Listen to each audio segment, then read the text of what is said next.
Fashionistas. My name is Blind Barbie. Okay, I'm just kidding. It's just Taylor. It's just me. But I wish I was Blind Barbie, and I'm sure you can guess by my excitement and the way this video is going so far that I just got my Blind Barbie, and we're going to talk about it. So, full disclaimer, my husband already prepped the box for me because I'm a child and I struggle with boxes. Okay. So this is my honest review of Blind Barbie as a blind girl, a blind person, a person whose spirit animal is Barbie, is a mermaid, a unicorn, a literal starburst of glitter. That's me. I love fashion. I love all things pink, all things sparkle. I am literally obsessed with Barbie, obsessed with all of her movies. I try to get my children to watch her movies all the time because we're Team Barbie over here, okay? So whatever I say I feel is what I feel, and we are going to get into the video. And if you like this video, please do me and Barbie the honor of subscribing to my channel. And if you don't like me, at least leave Barbie a like and a comment, okay? Thank you. Okay, it's time for the moment we've all been waiting for. It is time to unbox Barbie. But before that, okay, everybody calm down with me. Calm down. Let's take a breath. Okay, we can't take a breath, but let's look at her package, okay?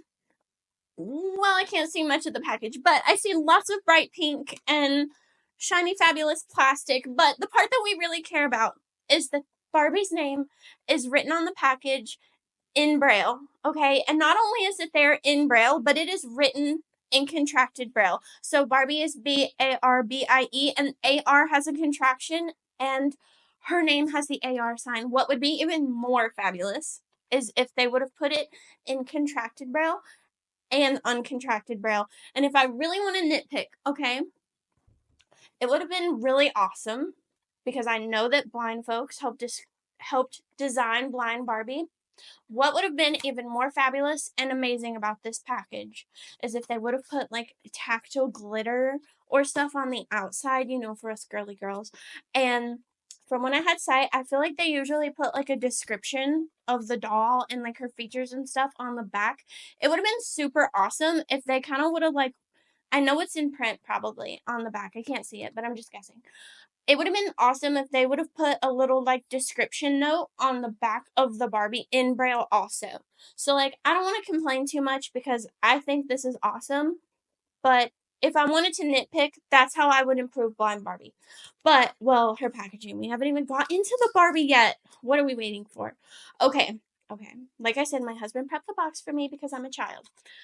So, here we go. Oh, do you guys want to see her in the box? I don't know. There she is in the box. And there her name is in Braille. Okay. Now, it's time. Okay, should we talk about her cane first? Or Barbie? Let's just get to Barbie. Bump the cane. No, I'm just kidding. Cane's important. Let's see. What does she look like? Okay, girl. Okay. Barbie is styling, you guys. Barbie is styling, okay?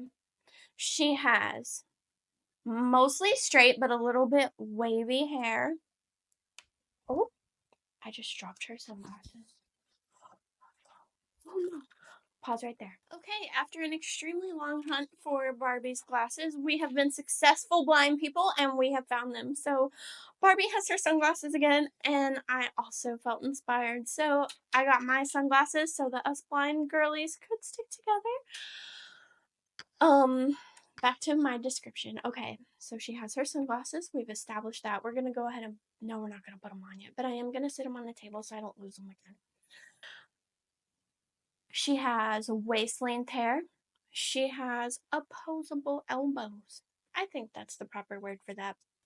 She has, ooh, Barbie has a sweetheart neckline with like a little stretchy sort of like meshy, silky type shirt. It's short sleeve, and I believe from reading her description that it's pink. Not positive, but that's where we're going with, you guys.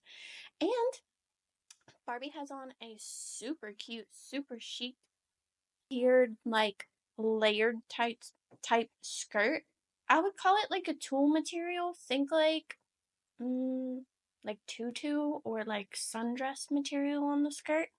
It's a cute little mini. And then she has on her like wedge chunky boot, not boots, heels. They're heels. And I don't know what color they are. Oh, and I think the skirt is purple.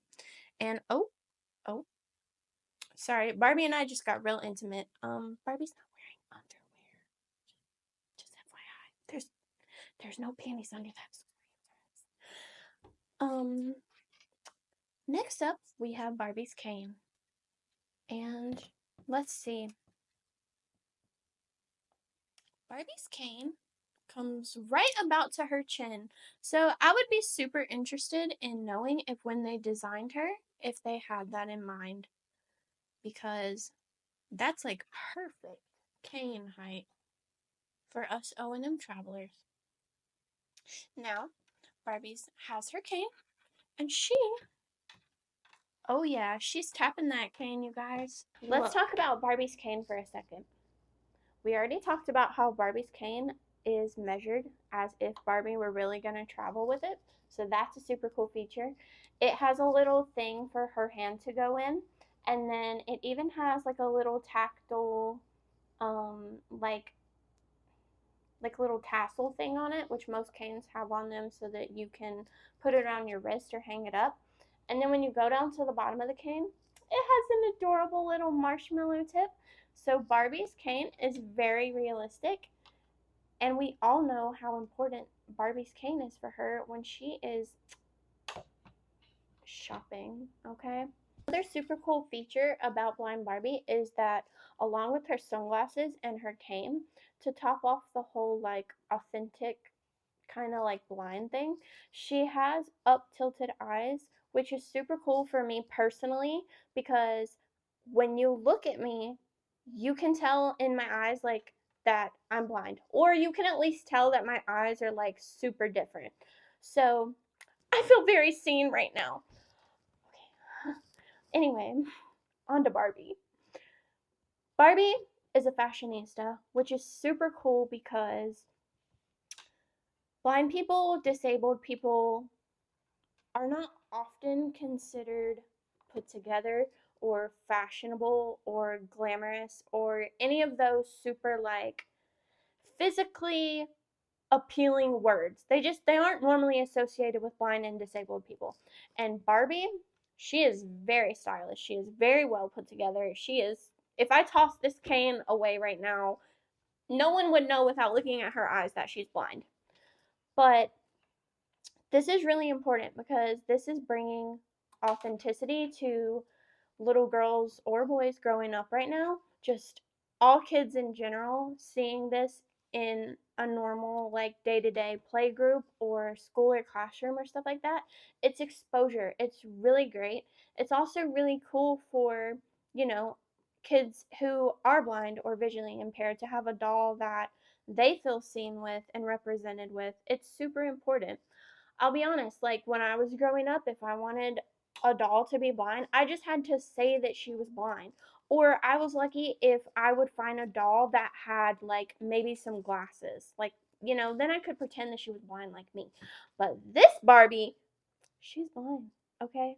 We are twins. She is my soul Barbie. She's what I've been waiting for. Seriously though, you guys, I feel like such a child right now. I am not even kidding. I feel like I've had like 6 cups of Starbucks because I am lit about this. I've been waiting for her to get here. I'm so excited. But I think it's super awesome that they actually got like blind input, or well, I don't know if the people they worked with were blind, but they worked with the American Foundation for the Blind, so I'm assuming that they're blind, or at least most of the people are blind. And that's really cool. I'm glad that they got authentic opinions and voices in all this. I know a lot of people in the blind community are super excited. The only sort of like negative thing I've kind of heard about Barbie is that, like, let's be honest, she's representing some blind cliches right now. She's got the white cane, she's got glasses, she has the tilt in her eyes. But I'm going to be honest with you, I am here for that. Like, seriously, I think that's awesome. I think that it's great that she has a cane, a lot of blind people. I don't know the statistic about how many blind people have canes versus guide dogs. They're both very amazing and important. And I don't know the statistic about how many blind people wear glasses, but I know that a lot of blind people I know wear and even collect sunglasses. So personally, I see them as positive things, but I think it would be awesome if blind Barbie or disabled Barbies in general like don't stop here. I think they should come out with a guide dog Barbie, a cane Barbie whose eyes look totally normal, a guide dog Barbie who has, you know, completely white eyes. Like, I almost have completely white eyes. Like, all of those little features would just give so much authenticity to the line. And I just don't think you have to stop with one blind Barbie, because even though I feel super amazing about this Barbie, I do hear what people are saying about, like, well, I don't wear heels because, like, that's not comfortable when I'm traveling. Like, that makes perfect sense. So let's throw some tennis shoes on her. Let's throw a guide dog on her. But what I feel like the biggest message here is is that we're getting blindness and disability in general out where everyone can see it, where everyone can normalize Barbie, blind Barbie, Barbies with disabilities, and it can become normalized. It doesn't have to be something like thrown away in the dark that people aren't talking about. We have blind Barbie, and we should all be talking about her. These are my fangirl thoughts about Barbie. And now I'm going to disappoint her very much because my house is not a Malibu mansion. But if you like this video, or if you just like Barbie, please subscribe to my channel, leave me a fabulous comment, and I'll see you next time.